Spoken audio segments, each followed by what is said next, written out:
I know already that this video is gonna be super long since we have so many character designs to get through, so I'm gonna keep the intro kinda brief, or at least trying to.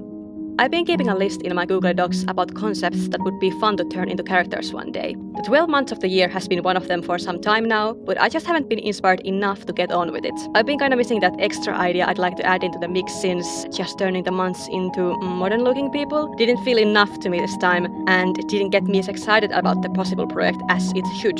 So I left the whole idea waiting for the right moment, and the right moment eventually came. I was in bed, waiting for sleep, and kinda just absent-mindedly wondering about the next video idea, and in that moment I finally got the inspiration. I decided to turn the 12 months into deities, so gods and goddesses. More precisely, I guess, pagan-like deities, since nature and different festivities are so tied to the annual cycle. For inspiration for each month character, I use the traditions, most well-known holidays, history, environment, and weather of said month. The lore being that each of these deity characters would rule the world one month at a time, causing different changes in nature and wildlife. I also ended up giving each deity a more exact area of ruling, god of love, god of sea, god of thunder. You'll hear more about those later when we go through each character. So yeah, I got really inspired really quickly, and only in a day or two I had researched, sketched, planned, and Pinterest boarded everything, and I think I got some fun ideas, so I hope you'll enjoy. I want to note though that this video is gonna be very Western and Northern Hemisphere, especially Scandinavia-centric, because I myself am from the North, so of course those traditions are most familiar to me, and some of my inspiration here comes straight from my own experience of experiencing the seasons. So that's why in this fictional universe, where these god characters are in fact real, everyone seems to live in vague Scandinavia in the vague paganistic times.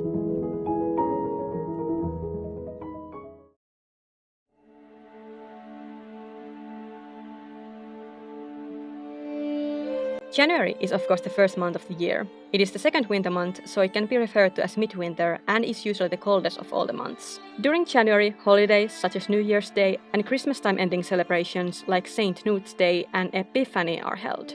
January is the time when Christmas decorations are removed and the Christmas tree is taken out. January is named after the Roman god of change, beginnings, endings and doorways, Janus. I guess because January is kinda a transition time of the year.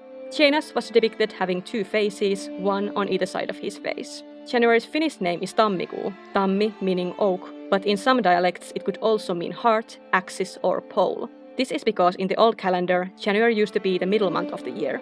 As you can see, I took a lot of inspiration from the Roman god Janus to design my own January god, because Janus is already kinda the god of January, making especially the two faces a noticeable reference. To push further the fact of January being the transitional time of the year with my design, I made one of the faces that of an old man and the other a young boy. The old year ends and the new begins in January. I wanted my January character to have very cold, snow and ice-focused aesthetic, so I made his skin very frostbitten, his lips, nose and fingers blue, and had even some icicles growing all over him. I guess he looks like always being the state of freezing to death. The shoulder part of his cape is made out of ice, and the cape itself has a pattern of ice pieces floating in water. Aside from his two faces, his most noticeable feature is a small door opening from his chest, revealing a path leading up to darkness and fireworks. The fireworks, the clock holding his cape up, and the glass in his hand are references to the New Year's celebration, and the path and the door overall to the idea of a new beginning and change. The door locating in his chest, in the place of his heart, also refers to Tammikuu, called Heart Month in Finnish. Each of these characters has some kind of personalized crown, and for January that is a spruce wreath, working as a note towards the bare Christmas tree. I ended up giving all of these characters a familiar/animal companion, since I thought that would give me more ways to express the feeling of each month, and deities in actual mythologies and religions are often associated with certain animals. These animals could also work as each deity's sacred animal. So January's animal companion is a mountain hare with a permanent winter pelage. I also included a small piece of ground in each design to show what the world looks like while each deity is ruling. In addition to January being the god of the month of January, I decided to name him the god of beginnings in my own little made-up pantheon. His role would be to get the year going, so maybe he somehow literally creates the new year and then lets it out from his chest hole. He spends the rest of the month cleaning things up after the gone year, and mortals better not disturb him because he's cranky and will cause freezing temperatures when he's even a bit irritated. Mortals try to appease him with offerings, but I don't know if it works.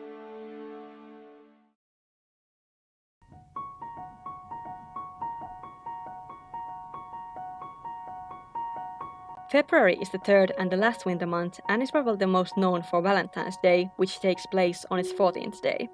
February is still a quite cold month, but the sun is slowly starting to warm everything up and the days are brighter. Every fourth year February includes one additional day, so-called leap day. Shrove Tuesday / Laskiainen is a holiday leading up to fasting, to saying goodbye to the darkest winter and starting the wait for spring. Imbolc, a Gaelic seasonal festival, takes place on the first day of February and is still celebrated by modern pagans. February's name comes from the old Roman Februa purification ritual held on February 15th.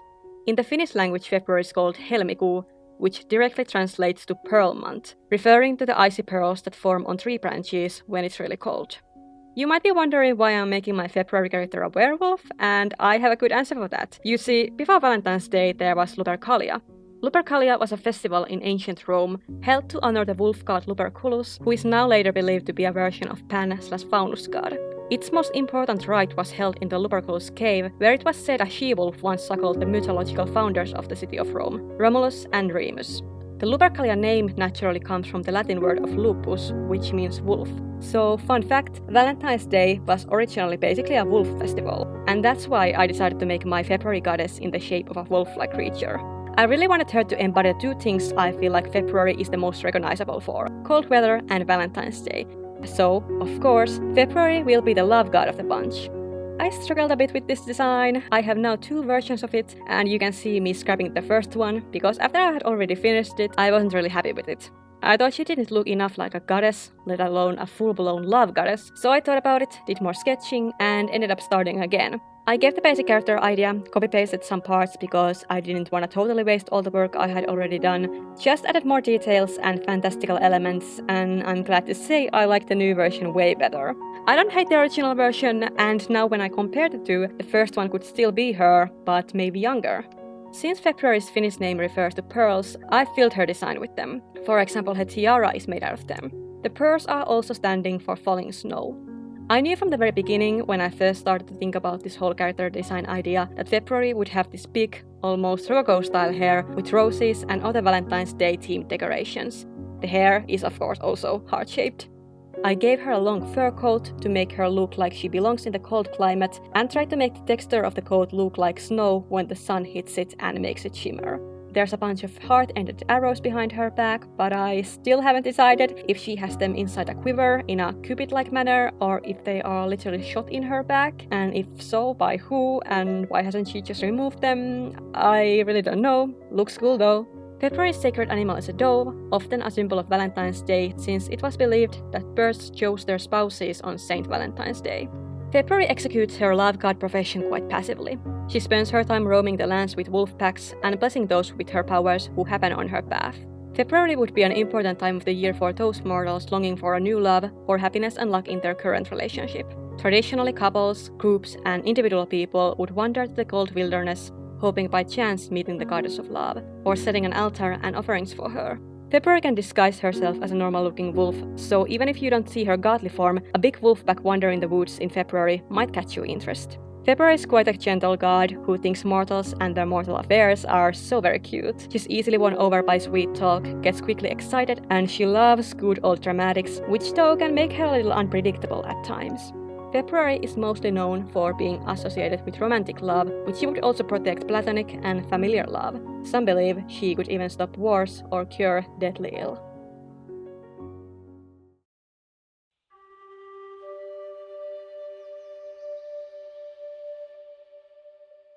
March is the first spring month and has the first actually warm days of the year. During March, the first migratory birds return and also the first butterflies start flying around. There's 4 solstices/equinoxes each year, one in the beginning of each season, so the spring equinox takes place on March. A vegan festival Ostara is celebrated around March 21 to welcome the return of the spring. March is named after the Roman god of war Mars, since the month was originally dedicated to him.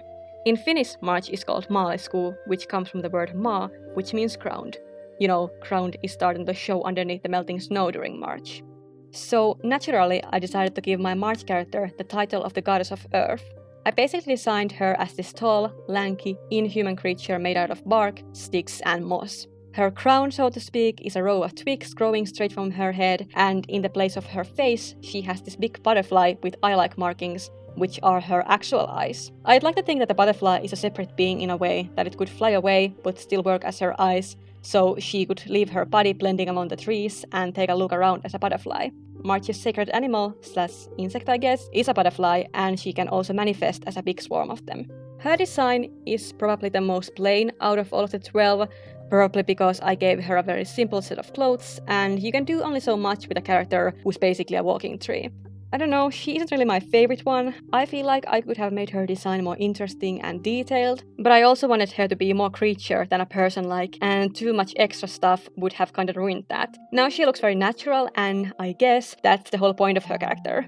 As I said, each season has either a solstice or an equinox. So I thought it would be fun if each month deity formed a small seasonal group with other months belonging to the same season. So, for example, in March's case, she would be part of the spring group with April and May, and they would partly have to work together to make the season as a whole work. The first month of each season, aka the month with the solstice or equinox, would be the leader of the group, and therefore have some extra tasks, like getting the season successfully started.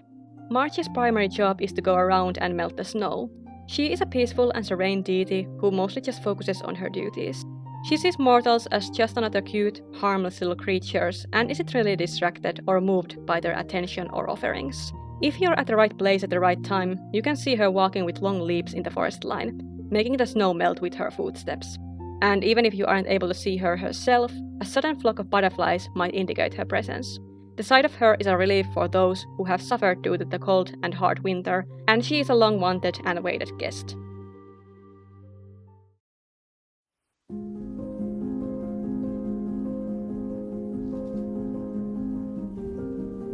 April is the middle spring month and is the time of nature awakening. Hibernating animals wake up and vegetation starts to probably bloom. April's festivities include April Fool's Day on the 1st of April and Easter, festivity for winter ending and nature waking up later during the month.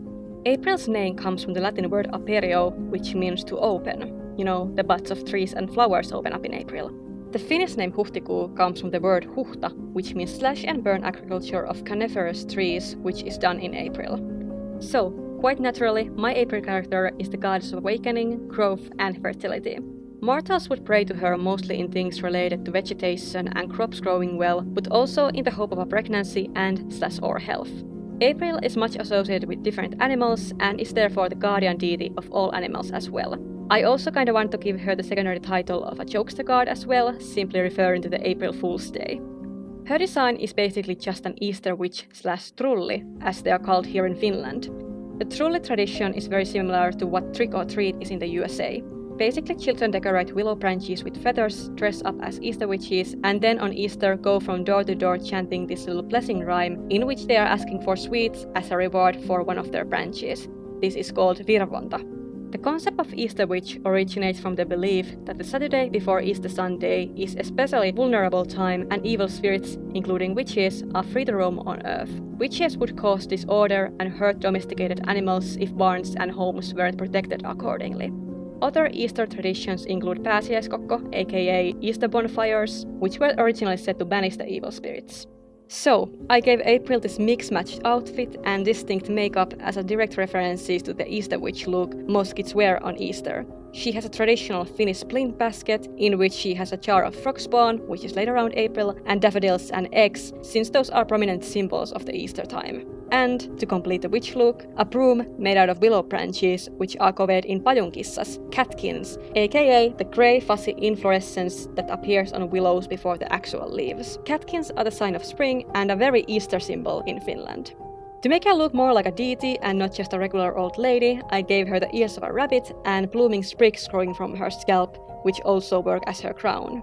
April's sacred animals are chickens and baby chicks, which alongside bunnies are the animals associated with Easter. As the goddess of awakening, April's main job is to go around and wake up all the hibernating animals, as well as get the trees and flowers blooming and welcome the returning migratory birds. She's more practical than the other deities, and her powers seem to mostly come from witchy acts like collecting herbs, brewing mysterious potions, and doing different rituals. April's mostly a kind, yet a bit mischievous deity. She gets easily mistaken as just a harmless old woman, which lets her get undetected by mortals. She loves causing a little havoc and then following the events unfold from the sideline. Easter is her big moment when she gets on her broom and flies over the lands, stopping to knock on random doors. When the door is opened, she recites a rhyme, promising gifts in return for an offering. If the offering is to her liking, she will reward the household with a blessing of growth and fertility. If the offering is bad, or, by gods, the door isn't open for April at all, she plays a practical joke. Nothing actually harmful or mean-spirited, but just something to remind the mortals of her. One might reconsider their attitude a bit if one has to sweep the floor of a big pile of catkins that has mysteriously materialized there. Unlike the historical Easter witches, April is very fond of animals, and the only real way to awaken her wrath is to do harm on animals. In that case, her revenge isn't gonna be so silly anymore.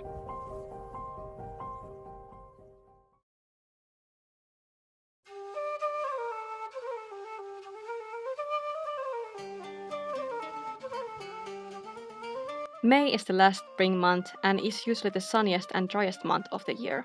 May is named after Maia, the Roman goddess of fertility.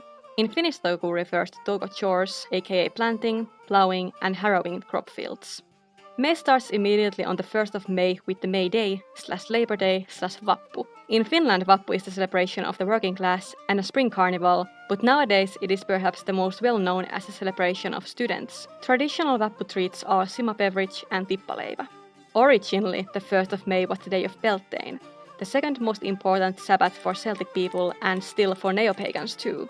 Beltane marks the beginning of summer and its traditions include maypole dancing and bonfires. In ancient Finland, similar festivity was helavalkeat or toukovalkeat, when bonfires were set on fields and cattle were led out of the barn after winter. May is also the month when Mother's Day is celebrated in many countries. In my character design notes for May, I simply wrote May Queen core, since May Queen is usually seen as the embodiment of the May Day and even the whole month of May. But I decided to do more original spin with the character, and instead of a flower-crowned maiden, my May is a satyr-like creature with the features of a bull instead of a goat. I chose a bull because, as I said, cattle is led to pastures in May. Also, originally when thinking about this whole character design idea, I kinda wanted to put Easter eggs in the designs towards the zodiac signs of each month, but that turned out to be too much distracting extra, so I ditched it, but I had already come up with May being a bull satyr thing, and gotten attached to the idea, so I left it. Taurus is a May sign.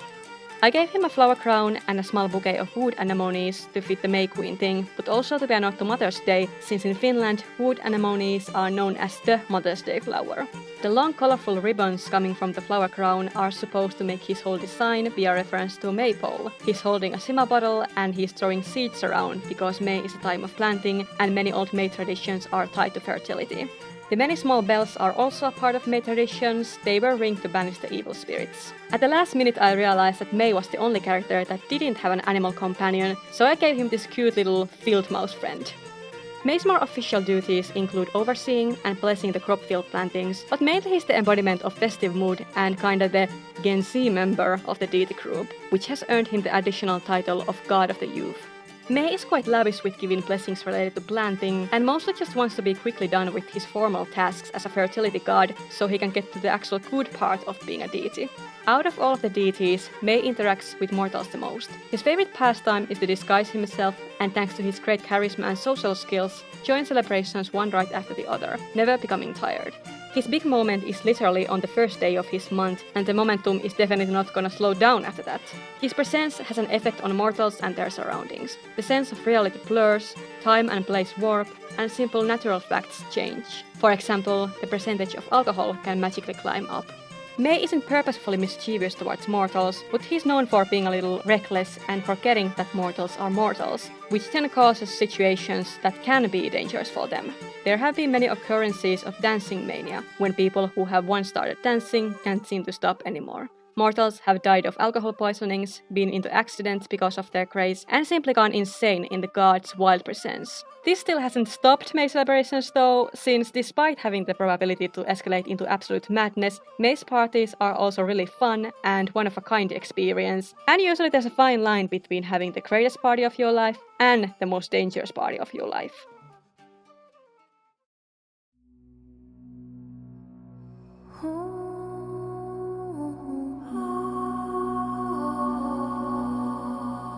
June is the first summer month and 6th, so the middle month of the year. Days start getting shorter and darker after June. June is named after the Roman goddess of marriage Juno. The Finnish name kesäkuu translates literally to summer month, but is most likely meant to refer to kesanto, which means a field that is purposefully left to overgrow.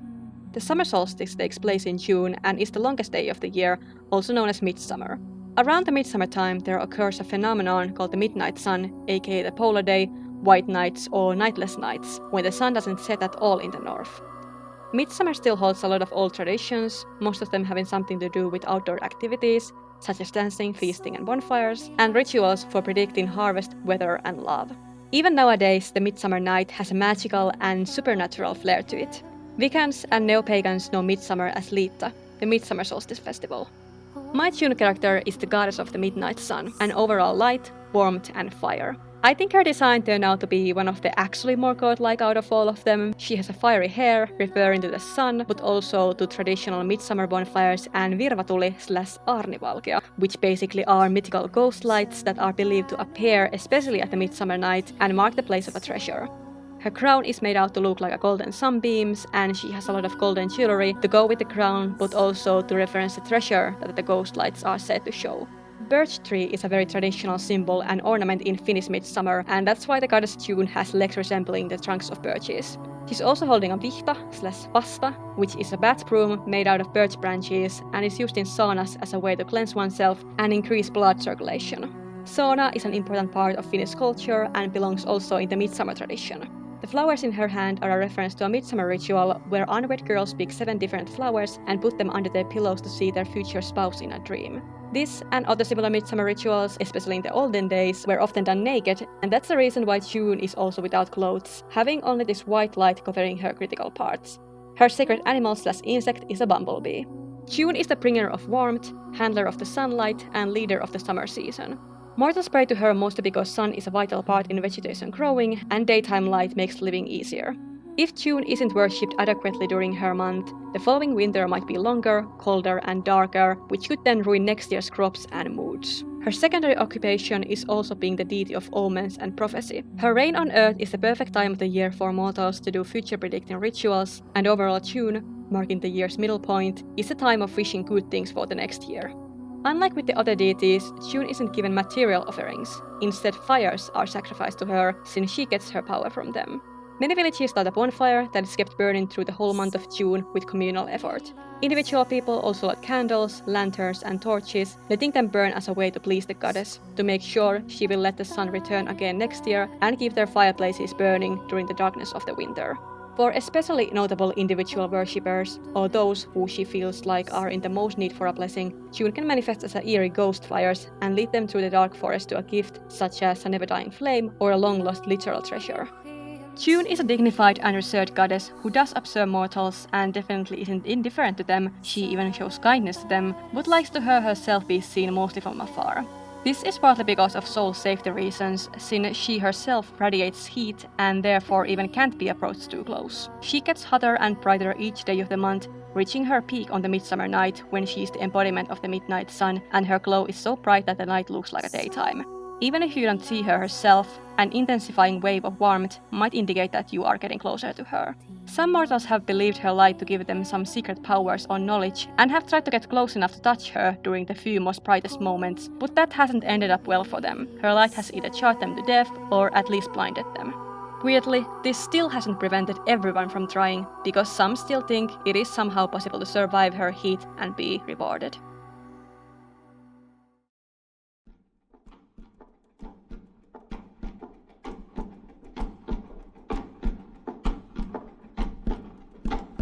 July is the second summer month and the peak of summer. Days are warm and humid. July is often the warmest month of the year, but there's also a lot of rain and many thunderstorms. Because July is so hot and damp, especially in the older days, wounds became inflamed easier and food went bad faster, earning the hottest days of the summer the nickname Matakuu, rotten month. July is named after the Roman general Julius Caesar, who was born in July, and the month was therefore dedicated to him.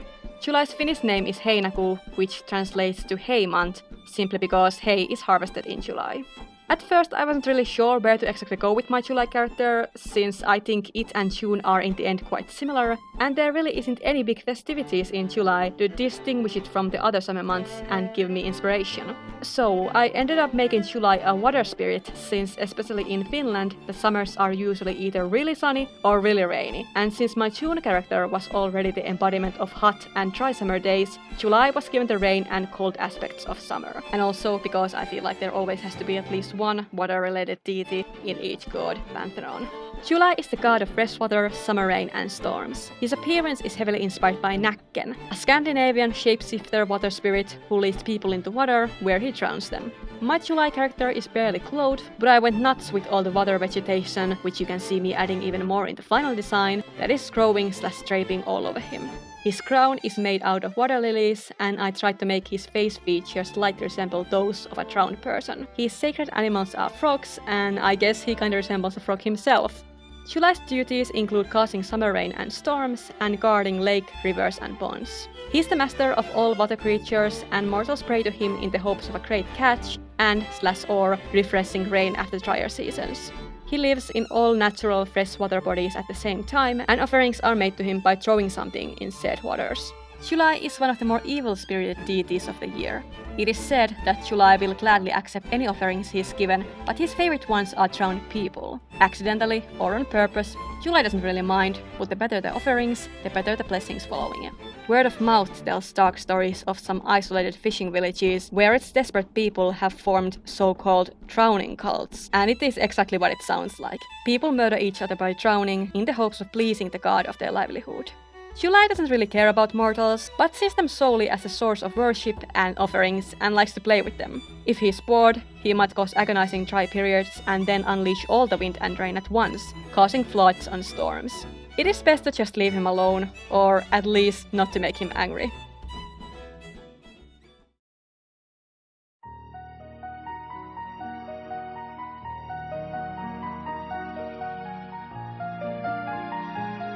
August is the last summer month and is usually the second warmest month of the year. August's name comes from the first Roman emperor Augustus, since I guess he was jealous when his predecessor Julius Caesar had July named after him. In Finnish, August is called elokuu. Elo is an old Finnish word which means harvesting and a harvest. Elopelto, elofield, means more precisely rye field, but elo can also refer to cattle. August is mainly the time of grain harvest. A Gaelic/pagan festival Lukasz, sometimes also called Lammas, takes place in the beginning of August and marks the start of the harvest season. Surprise, surprise, my August character is of course the god of harvest. At first I thought to just make him a guy with maybe only a beard made out of straw/wheat, but then my Pinterest inspiration research led me to some pictures of scarecrows, and that gave me the fun idea to have most of him be made out of straw, so much so that it is bursting under and through his clothes. Now afterwards I kinda wish I had gone even further with that, by maybe making his hands and feet all straw too, leaving his head the only human resembling part. But yeah, whatever, it works well enough I guess.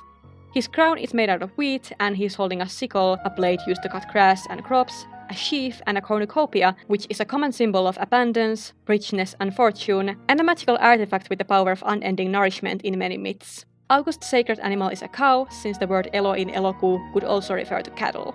August is probably one of the most important deities for mortals and their whole existence, since during his reign, all the spring and summer's hard work can finally be harvested, and of course the harvest is hoped to be good and worth it all. August is the god of nourishment and fortune as well, and is prayed to ensure the quality and plentiness of the crops and animals. Mortals who have sacrificed the best of their produce to the August god during previous years have higher chances getting better harvest also in the following years. August is mostly worshipped by farmers, but of course his powers affect everyone, one way or another. As a god, August is quite benevolent with mortals, which is good, since his role is so important that a more indifferent god could cause a lot of devastation in such a position. A god of harvest has the ability to bring famine and death upon the world. But yeah, August is quite laid back and jolly. Sometimes he just shows up and starts helping with harvesting like it's just another day, and probably doesn't even notice how flabbergasted and little terrified the mortals are of his sudden presence. Other times he can be seen wandering in the fields, inspecting and tending to the crops. August's sacred cattle, which consists of 50 golden cows, grazes freely throughout the lands during the month and is not to be disturbed, harmed or shooed away, even if it decides to pasture in someone's garden. Instead, the cattle's presence is thought to be a downright blessing, and that by stepping on crops, the cows are not destroying them, but actually making them more nutritious and healthy. Some people believe there to be ways to coax the cows, and if the cattle happens to visit a village, it is enough reason for a big celebration.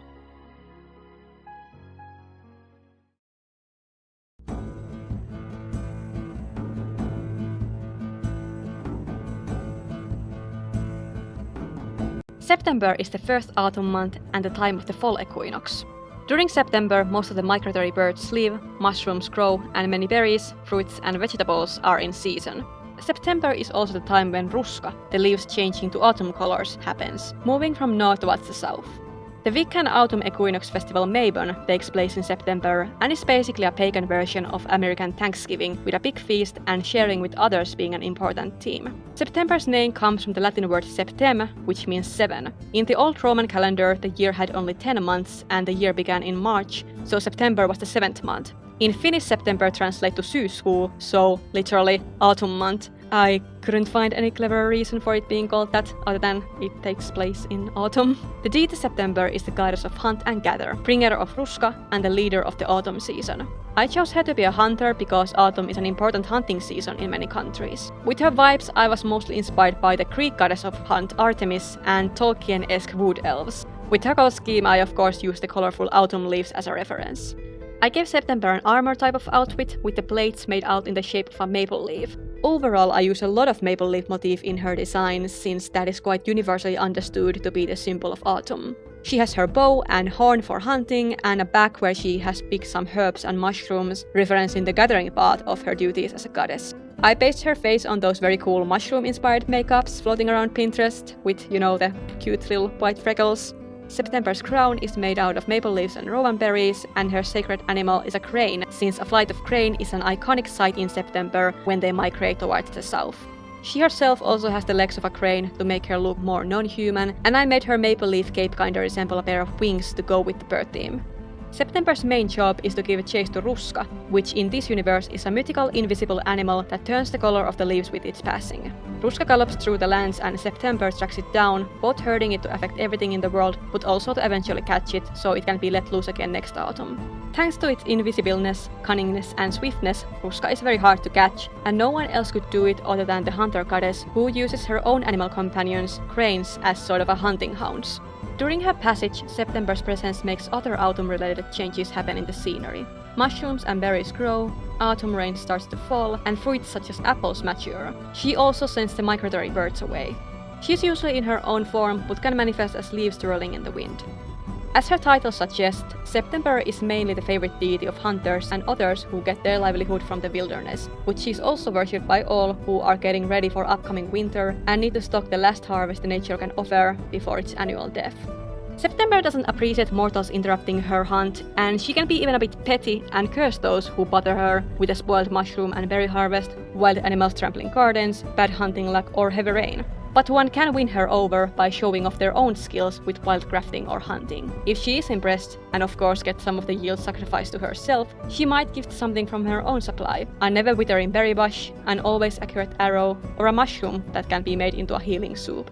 If you happen to be camping in the wilderness in September and the night is starting to fall, you might get blessed with a guest. It is a big honor to host for a goddess. After all, she has chosen your campfire for the night, so host well and she will reward you.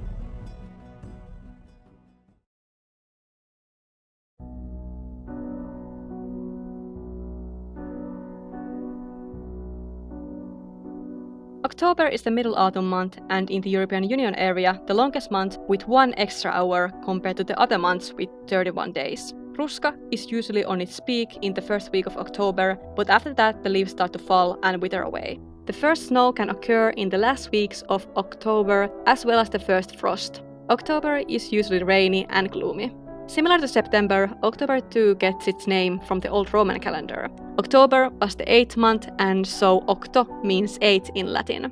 October's Finnish name is lokakuu. Loka refers to slush and slash or dirt. October is kinda known as the month of death, since leading up to winter, nature starts to die after spring and summer. Accordingly, many groups throughout history have placed their death-centric festivals on the end of October. Gaelic Samhain, which was the day when all those who had died during the year were believed to gather together to travel to the afterlife. Finnish Kekri, when a big feast was held to celebrate the end of the harvest season and to honor the dead. All Saints' Day, the Memory Day of the Dead, and of course the more modern Halloween, with a playful trick-or-treating aspect. So, naturally October is the goddess of death and decay, referring both to the dead of animals and people, but also to the dead of nature, when autumn starts to turn into winter. Her vibe is basically that of a mourner, with a black dress and long dark veil that kinda obscures her face. I made it purposefully a bit unclear if she has a skull-shaped mask, or if that's just her actual face, since I thought it would be creepy and also work as a reference to Halloween when people dress up and wear masks. Bat is also a very common Halloween symbol, so I used that motif in her earrings, the shape of her dress's sleeves, neckline and hem, and the wings on top of her head, which I guess is her crown. I gotta admit that her look is actually partly inspired by my own Halloween outfit from last year, especially the bat wings. October is holding a candle, since candles are often lit to honor/remember the dead. Her animal companion is a black cat, straight from any Halloween illustration. Behind her I put some ghostly reaching hands, and of course the pumpkins just had to be there. October's duty is basically go around and kill vegetation and put trees and bushes to sleep with her presence to prepare the scenery for winter. But mainly October is the goddess of mortals, more than the other deities, but in the most sad way possible. You can meet her in graveyards or old battlefields, putting down flowers and candles for those under the ground, because she sees where they all rest, even those who are long forgotten or lost. It is believed that October could have the power of bringing back the dead, and many have desperately tried to sacrifice everything they own to her, in the hopes of even seeing their loved ones one last time. People have run after her, collapsed at her feet, and pleaded on their hands and knees, but all she ever does is cry for them. Unlike the other gods, October can't be persuaded, and she's the only deity who doesn't accept any offerings. She feels mostly sorrow for mortals, and is saddened by altars and shrines built for her, because she knows she can't give them what they so desperately want. She knows that those who are gone, are gone. The only thing October can really grant are death wishes. Those who are deadly ill or wounded might pray to her in the hopes of an easy and painless death. Then she might appear, sit right next to them, and lay her cold yet gentle hand on them, and give them their freedom. October is a silent and sorrowful, yet kind deity who loves mortals very much, but doesn't have the means to show it.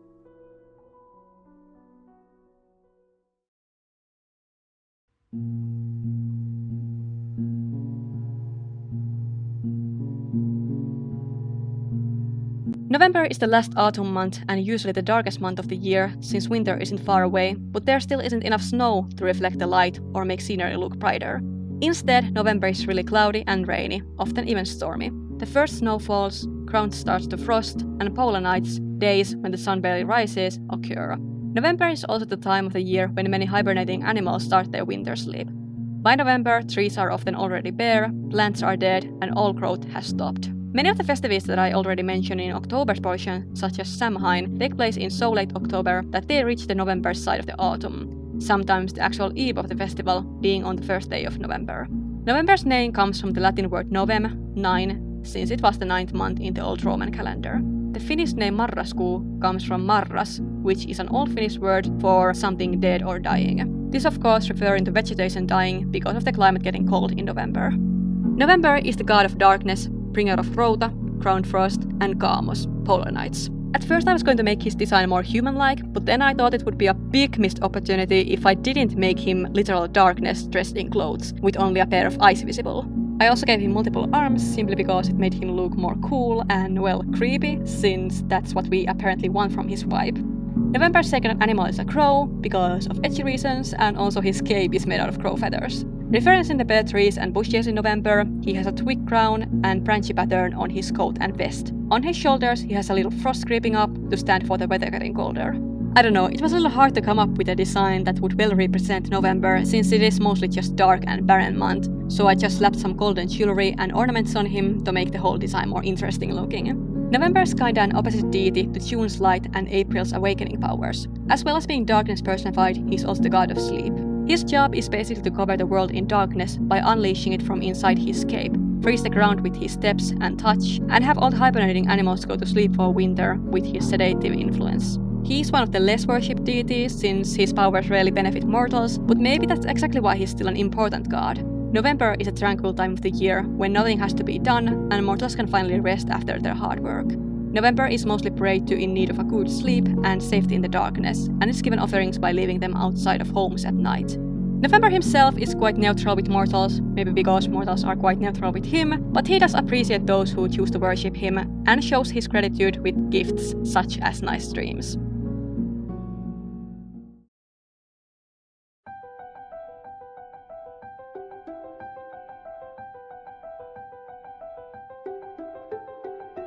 December is the first winter month and the last month of the whole year. This is the time of snow that doesn't melt away anymore after its fall, but stays on the ground until spring. Days in December are short and dark, also known as polar nights, when the sun barely, if not at all, rises above the horizon. The year's shortest day, winter solstice, takes place in December, and after that the days start getting longer and brighter little by little. Even though December is so gloomy and cold in itself, it has many feast days which light it up. The most prominent holiday in December is of course the Christmas time. Christmas originates from the old Roman Saturnalia holiday and the pagan winter festival Yule. Saturnalia was held to honor the god Saturn, and it was celebrated by giving gifts to others and overturning social norms. Yule, on the other hand, marked the place of the winter solstice, and its traditions included lighting fires to symbolize the return of the sun. The Finnish word for Christmas, joulu, comes from the Yule name. Modern-day Western Christmas includes things like decorated Christmas tree, a big feast, spending time with loved ones, and Santa Claus character who gives presents to well-behaved children. December's name comes from the Latin word for 10, decem, and the Finnish name joulukuu translates directly to Christmas month. December is the god of gifts, and as you can maybe see, he is heavily inspired by Krampus. Those of you who don't know, Krampus is a character in Alpine country's tradition, a kind of a counterpart to Saint Nicholas, aka Santa Claus, who will punish those children who have been bad during the year. Krampus is often depicted to be a devil/goat hybrid. Alongside Krampus, my December character was also inspired by Nuuttipukki, a Santa Claus type of old Finnish figure who visited houses on St. Knut's Day on January, and a Yule goat, a traditional straw-made goat resembling Christmas ornament in Scandinavia. Also, in Finnish Santa Claus is named Joulupukki, which literally translates to Christmas billy goat. So, the December god is this large, goat-like figure who has long sharp claws and a tail. His head resembles that of a Yule goat, and his crown is made out of mistletoe, a common Christmas decoration and symbol. December's body/fur, I guess, is basically just a Christmas tree with old-fashioned dried mandarin and pine cone ornaments. His claws serve the purpose of candles, since those two are a common Christmas symbol. And of course, there are a pile of presents and a big sack at his feet to refer to the Santa Claus tradition. December's sacred animal is a bullfinch, and there are few of them sitting on his branch antlers. December is the bringer of the final snow and the one ending the year, but his other godly duties are a bit different than the other deities. Usually December is a cheerful time of the year, and Christmas is a warm, happy, and loved one-centric holiday, so I wanted the December god to be a contrast to that and more of an ominous deity. In this fictional universe, December is kind of the creature replacing Santa Claus, and he's more like the Finnish Santa Claus who both punishes and gives gifts. He is the judge of mortals and sees who has spent the year giving to others, deities and other mortals, and who has hoarded over their own needs. He doesn't necessarily punish the wrongdoers, but marks their doors with his claws during the Christmas night as a remark to better their ways next year. The marks on the door don't have any confirmed consequences, yet it is believed to be a bad omen and affect the events of the next year. Some mortals try to appease him with offerings at the last minute, but no one can tell if they are working. For especially good mortals, December leaves gifts that are one way or another useful next year, for example seeds, tools, or living breathing animals. December ends the year by, somehow, putting it in his Christmas sack and leaving with it. He is said to move around in a sleigh drawn by goats. So yeah, there we have it. The whole year as 12 characters, which took forever to draw. I rarely draw these big character groups at once, and the whole character design idea was also a bit different than usual. But in the end, I'm quite happy with these. I still like the concept of months as pagan deities very much, and once again, I learned new things while scripting this video, so I hope you did too. My favorite designs turn out to be probably February and September, since they are pretty and cool, probably the most detailed designs, and also embody the exact vibe I was going for. I'm especially happy with February since I struggled with her so much initially. And I guess I also have to say October since it is my own birth month. So thanks for watching. I'll put up a couple of alignment charts I did of these characters on the screen, and as always, let me know which one of these characters was your favorite, and maybe in which month are you born in.